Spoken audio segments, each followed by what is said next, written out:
Chaque réaction, on va voir qu'elle se fait en deux étapes. L'étape 1, c'est l'étape où il y a mélange des réactifs. L'étape 2, c'est l'étape où il y a réaction entre le mélange des réactifs. Et on va voir que, étant donné que dans ce cours-là, on s'intéresse uniquement au système parfait, on ne va pas s'intéresser à l'étape 1, qui est celle du mélange, mais on va s'intéresser uniquement à une seule étape, c'est l'étape de la réaction où on obtient les produits. Donc, les réactifs A1 et A2 isolés, une fois mélangés, c'est ce qu'on appelle delta H du mélange à pression et T constante entre l'état 1 et l'état 2. L'état 1, c'est les réactifs isolés. L'état 2, c'est les réactifs dans le mélange. Et grand thème, c'est le mélange. Donc, delta H entre 1 et 2, du mélange à pression et T constante, c'est celle du mélange. Elle est égale à 0. On va voir ça parce qu'on s'intéresse uniquement au système parfait. Le passage de l'état 1 à l'état 2 correspondant au mélange de réactifs s'accompagne d'un dégagement ou d'une absorption de chaleur représentée par la variation d'enthalpie de mélange à pression et température T constante. C'est ce que je viens de vous dire. Maintenant, deuxième étape, c'est la réaction chimique. Le mélange des deux réactifs va donner lieu à la réaction et on aura la formation des produits. Donc, entre 2 et 3, 2 c'est le mélange, 3 c'est la réaction. Delta H de 3, c'est delta H entre tout simplement l'étape initiale du mélange, l'étape finale 3 de la réaction. Grand R, c'est la réaction, et grand P, grand T, c'est la pression et la température T constante. Donc, delta H de 3, grand R, PT, c'est la variation d'enthalpie de réaction correspondant à la formation des produits à pression et T constante.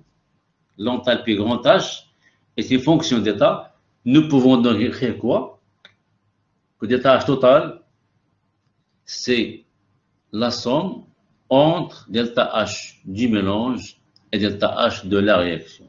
Donc, l'enthalpie de réaction totale à pression et T constante entre 1 réactif isolé et 3 la réaction, c'est la somme de celle du mélange avec celle de la réaction. Mais on ne va pas s'intéresser à celle du mélange parce qu'elle est égale à 0. Donc, il nous reste, dans le cas du système parfait, delta H, P et T constant total entre 1 et 3, c'est delta H de 3, le grand H de la réaction à pression et T constant. C'est-à-dire, on ne va pas s'intéresser à delta H1,2 qui est celle du mélange, mais uniquement à 2,3, celle de la réaction chimique. Maintenant, enthalpie standard de réaction à pression et T constante. L'état standard d'un composé et l'état physico-chimique d'un composé pur sous une pression d'une atmosphère à une température déterminée le plus souvent à cette température qui est 25 degrés. Maintenant, on va essayer de voir la variation d'enthalpie d'un composé qui existe dans la nature et d'un élément. Mais dans les conditions standards, c'est-à-dire à pression d'une atmosphère et en température T de 25 degrés C. On va voir comment on calcule delta H de formation d'un composé qui existe dans la nature et des éléments qui existent dans la nature. La variation d'enthalpie standard d'une réaction à pression et température constante et la variation d'enthalpie correspondant à la réaction totale entre les réactifs pris chacun à l'état standard en quantité stoichiométrique pour donner les produits à l'état standard. Et elle est notée delta H degré T. T, c'est la température. Le degré, ça veut dire une atmosphère. Donc, l'exposant exprime la pression de l'atmosphère et grand T, c'est la température choisie.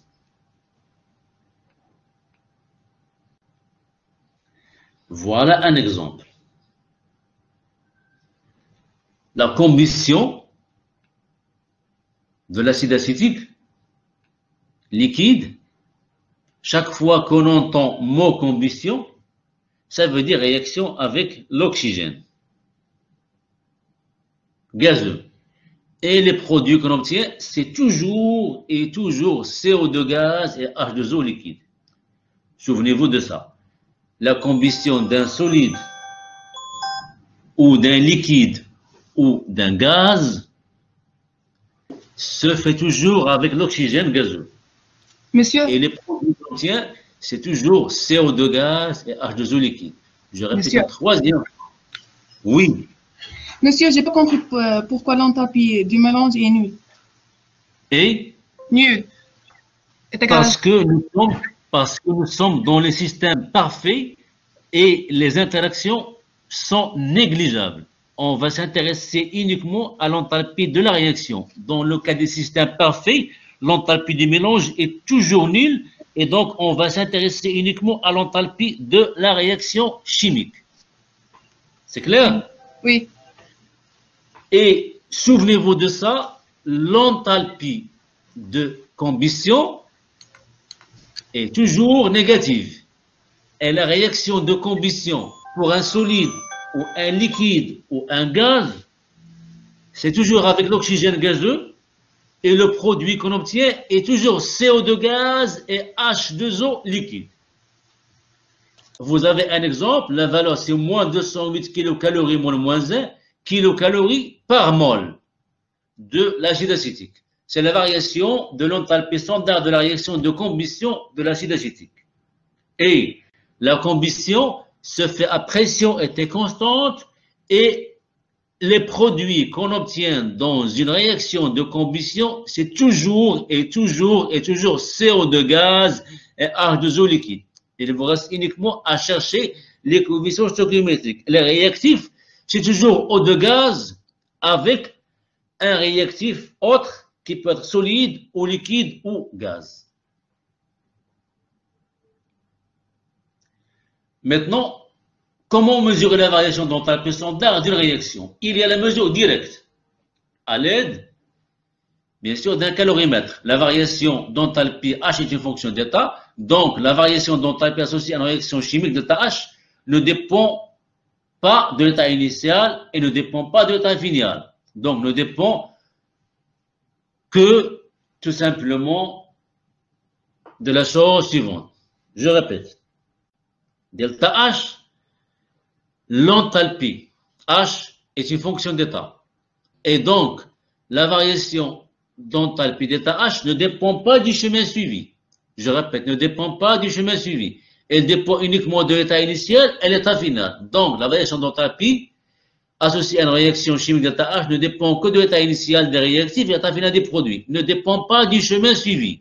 Je répète, quel que soit le chemin, il n'est pas important. Le plus important, c'est l'étape initiale et l'étape finale. Il est possible d'accéder à la valeur de la variation d'enthalpie de quelques réactions par des mesures calorimétriques directes. On vous donne les CP et à vous de calculer le delta H de la réaction. Un autre exemple de la combustion du carbone-graphite. Le carbone-graphite, c'est ce que vous avez dans le crayon. Le matériau solide que vous avez dans le crayon, c'est le carbone-graphite. L'état standard du carbone à 25 degrés C atmosphère, c'est le carbone-graphite. Sa combustion avec eau de gaz à 25 degrés C et atmosphère, ici j'ai converti 25 degrés C en Kelvin, c'est CO2 gaz. Il n'y a pas d'eau parce que nous n'avons pas d'hydrogène. Et égal à moins 94. La variation dans le papier de combustion est toujours négative. Cette réaction peut être réalisée dans un calorimètre avec conversion totale du carbone-graphite en CO2. C'est-à-dire, elle va nous donner CO2. La valeur négative de delta H montre que l'énergie des produits est toujours inférieure à celle des réactifs. C'est l'une des raisons pour laquelle la réaction est aussi totale. Remarque, pour cette réaction, la variation du nombre de moles de gaz est nulle. On va regarder le nombre de moles de gaz des produits. Une mole de CO2. Nombre de moles de gaz des réactifs. Une seule mole de O2. Donc, vous avez delta N gaz égale à 0. Une seule mole de gaz. Une seule mole de gaz. Delta H égale donc à delta U plus delta de PV. PV, c'est quoi pour un gaz parfait? C'est nRT. Donc, delta H égale delta U plus RT fois delta N. delta N égale à 0, et par conséquent, delta H donc, elle est égale à delta U. Mesure indirecte. Soit déterminer la variation d'enthalpie de la réaction de formation du monoxyde de carbone CO, le carbone graphite plus 1 demi-O2 qui va donner CO. On va essayer de voir ça en utilisant un cycle.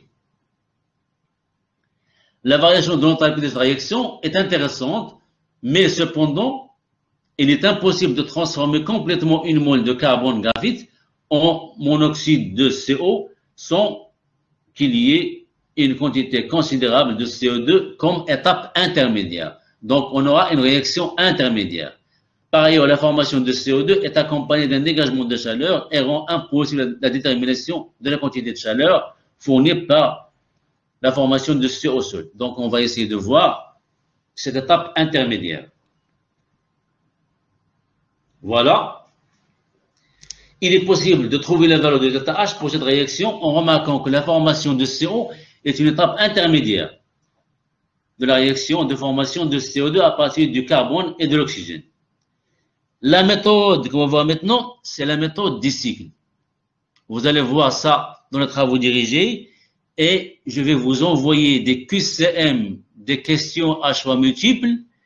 Vous allez les faire à la maison et je vais vous envoyer des exercices. Et bien sûr, après 2 ou 3 semaines, vous aurez la solution détaillée des QCM et de tous les exercices. Donc, ne vous en faites pas. Vous aurez toutes les informations dont vous aurez besoin. Cours PDF, cours PowerPoint, des résumés de cours, les travaux dirigés avec les enseignants, les QCM sans solution, et puis après avec solution, des exercices sans solution, et après avec solution. Donc, les points importants à contrôler. D'abord, conservation de la matière dans chaque état du cycle. Rien ne se crée, rien ne se transforme pour faire figurer l'état physique de chaque composé. On va utiliser le chemin direct. On peut aller du carbone graphite plus O2 de 2 chemins. Le chemin direct, c'est delta H1. Donc, on peut aller de carbone graphite plus O2 vers CO2 de 2 chemins. Il y a le chemin direct, c'est delta H1. Et puis, il y a le chemin indirect, c'est carbone graphite plus O2 qui va donner CO gaz plus 1 demi O2 et puis qui va donner CO2. Il suffit de suivre le chemin du chemin indirect pour savoir les flèches. Delta H2, il donne CO gaz plus 1 demi O2 gaz. Delta H3, il donne CO2 gaz. Donc, delta H du chemin direct, c'est delta H1. Et delta H du chemin indirect, le chemin indirect, c'est de la gauche vers la droite en bas. De la gauche vers la droite en bas. Le sens de la flèche et le sens du chemin indirect, c'est le même. Le sens de la flèche et le sens du chemin indirect, c'est le même. Donc, pour delta H2, le sens de la flèche et du chemin indirect, c'est le même. Donc, plus delta H2. Pour delta H3, le sens de la réaction 3 et du chemin indirect, c'est le même. Donc, delta H2 plus delta H3, c'est le delta H du chemin indirect.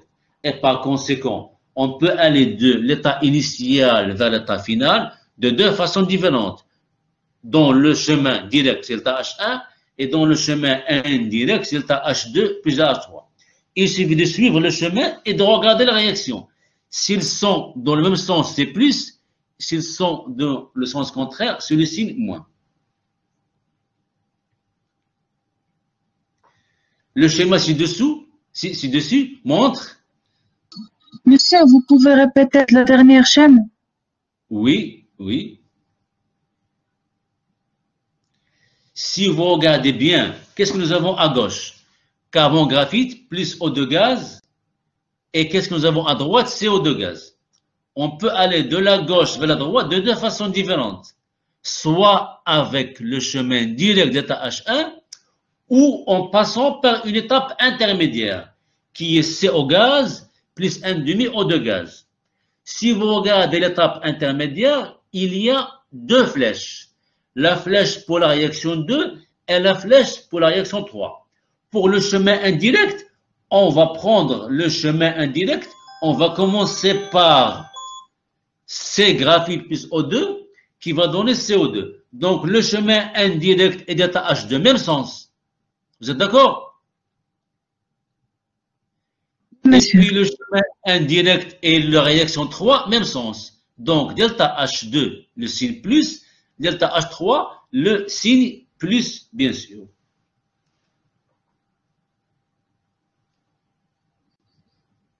Merci, monsieur. Donc, le schéma, de rien, le schéma ci-dessus montre qu'il existe deux chemins différents pour la transformation du carbone et l'oxygène en dioxyde de carbone. Pour n'importe quelle réaction, on peut avoir plusieurs chemins pour aller de 1 à 2. C'est pour ça que je vous ai dit, le chemin n'est pas important. Le plus important, c'est l'état initial et l'état final. Donc, par ailleurs, l'enthalpie est une fonction d'état. Sa variation ne dépend que de l'état initial et de l'état final. Nous pouvons donc écrire quoi? Que delta H2 égale delta H1 moins delta H3. Nous pouvons calculer donc facilement delta H1 et delta H3. Ça, c'est la méthode des cycles. Maintenant, on va essayer de voir la méthode algébrique. Essayez de prendre un stylo et prendre des notes. Prenez un stylo et prenez des notes. Pour la méthode algébrique, le premier point, c'est le nombre de moles. Donc, vous notez nombre de moles. Vous notez nombre de moles. Le deuxième point, est-ce que je veux un réactif ou un produit? Est-ce que je veux un réactif ou un produit? Le troisième point, est-ce qu'il est solide ou liquide ou gaz? Donc, 3 points importants. 1, nombre de moles. 2, est-ce que je veux un réactif ou un produit? 3, comment je veux ce réactif ou ce produit? Solide ou liquide ou gaz? Donc, 1, nombre de moles. 2, réactif ou produit. 3, solide ou liquide ou gaz. 3, solide ou liquide ou gaz. Donc, regardez bien avec moi la réaction numéro 2. Carbone-graphite plus un demi-eau de gaz qui va donner CO gaz. Comment je vais faire pour calculer delta H2? On va calculer delta H2 par la méthode algébrique. On va chercher des coefficients pour les réactions 1 et 2. Pour qu'on puisse trouver delta H2 égale delta H1 moins delta H3. C'est ce qu'on appelle la méthode algébrique. Chercher la réaction 2 en fonction de la réaction 1 et 3. Il faut donc chercher des coefficients X et Y pour la réaction 1 et 2. Pour trouver ces coefficients X et Y pour la réaction 1 et 2, il faut appliquer ce que je viens de vous dire. Le nombre de moles, réactif au produit. Deuxième point. Troisième point, est-ce que je le veux solide ou liquide ou gaz? Donc, pour la réaction 2, je veux 1 mole de CO gaz produit. C'est ça? Vous êtes d'accord? Pour la réaction 2, je veux 1 mole. De quoi? De CO gaz produit. Donc, j'ai parlé du nombre de moles. Je veux 1 mole de CO. Produit. Pas réactif, et je veux qu'il soit gazeux. Donc, je veux 1 mole d'un gaz qui soit sous forme d'un produit. Je vais chercher dans la réaction 1 et 2, là où il y a CO. Eh bien, CO existe dans la réaction 3. J'ai 1 mole de CO, il est gazeux. Et il me reste un point. Je veux 1 mole. J'ai 1 mole de CO gaz. Je veux le CO gaz. Il est gazeux. Mais moi, je veux le CO gaz sous forme d'un produit. Mais dans la réaction 3, il est sous forme d'un réactif. Donc, qu'est-ce que je vais faire? Je vais multiplier la réaction 3 par moins 1 pour que le 1 mol de CO gaz qui est dans 3 réactifs devienne un produit. Donc, le coefficient pour la réaction 3, c'est le coefficient -1. Pourquoi -1? Pour que le 1 mol de CO gaz qui est dans la réaction 3 devienne 1 mol de CO gaz dans les produits.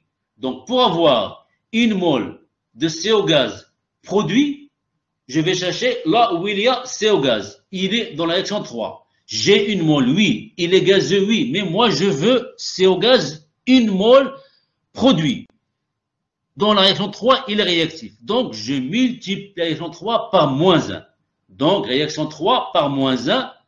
Maintenant, la suite. Je veux le carbone graphite, 1 mol réactif. Carbone graphite, 1 mol réactif. Je vais chercher là où il y a le carbone graphite, 1 mol réactif. Dans la réaction 1, il y a le carbone graphite, 1 mol et sous forme de réactif. Donc, je ne vais rien changer. Je vais multiplier la réaction 1 par 1 parce que j'ai déjà 1 mol de carbone graphite sous forme de réactif. Et moi, qu'est-ce que je veux pour la réaction 2? Je veux 1 mol de carbone graphite qui soit sous forme de réactif. Eh bien, 1 mol de carbone graphite sous forme de réactif existe dans la réaction 1. Donc, la réaction 1, je vais la multiplier par 1. Donc, réaction 1 par 1, réaction 3 par -1. Donc, j'aurai delta H1 moins delta H3, c'est delta H2. Donc, c'est la méthode algébrique. Je cherche pour une réaction quelconque sa combinaison linéaire à partir d'autres réactions. Donc, comment chercher ces coefficients x, y, z pour les différentes réactions pour trouver la réaction que je cherche? C'est facile. Il faut chercher le nombre de moles dont j'ai besoin. Est-ce que je veux un réactif ou un produit? Est-ce que je le veux solide ou liquide ou gaz? On va passer à d'autres exemples.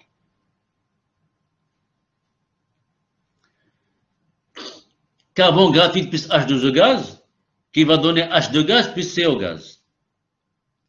On va chercher A en fonction de 1 et de 2. Pour chercher A en fonction de 1 et de 2, qu'est-ce qu'on a? On va regarder A. Qu'est-ce qu'on a dans A? On a carbone graphite plus H2O gaz qui va donner H2 gaz plus CO gaz. Donc, je vais commencer par exemple par les produits. Je veux 1 mol de CO gaz produit. Dans la réaction A, je veux 1 mol de CO gaz produit. Je vais chercher là où il y a 1 mol de CO gaz produit. Là où il y a 1 mol de CO gaz produit, c'est dans la réaction 1. Dans la réaction 1, je vais la multiplier tout simplement par 1. Qu'est-ce qu'il me faut encore? Il me faut 1 mol de H2 gaz produit. J'ai 1 mol de H2 gaz, mais il n'est pas produit. Il est sous forme de réactif dans la réaction 2. Dans la réaction 2, il faut la multiplier par -1. Pourquoi? Pour avoir 1 mol de H2 gaz sous forme d'un produit. Donc, réaction 1 fois 1, réaction 2 fois -1. Donc, la réaction A, elle est égale à la réaction 1 fois 1, et la réaction 2 fois -1. Donc, réaction A, c'est réaction 1 moins 2 fois la réaction, pardon, moins 1 fois la réaction 2. Donc, je répète une dernière fois, je veux dans la réaction A, 1 mol de CO gaz produit. 1 mol de CO gaz produit existe dans la réaction 1. Dans la réaction 1, je vais la multiplier par 1. Maintenant, je passe à H2 gaz. Je veux 1 mol de H2 gaz sous forme d'un produit. 1 mol de H2 gaz existe dans la réaction 2, mais sous forme d'un réactif. Donc, je multiplie par -1. Dans la réaction 1, multiplié par 1, la réaction 2 par -1. Donc, réaction A égale réaction 1 moins réaction 2. Et donc, delta HA égale delta H1 moins delta H2 égale 31,39. À l'aide d'un stylo et d'une feuille de brouillon, essayez de faire ça. Réaction 1 fois 1, réaction 2 fois -1. Et vous allez trouver la réaction A. Rien ne doit rester ni à droite ni à gauche. Après avoir fait réaction 1 fois 1, réaction 2 fois -1, on doit trouver réaction A. Carbone graphite plus H2O gaz, qui donne H2 gaz plus CO gaz.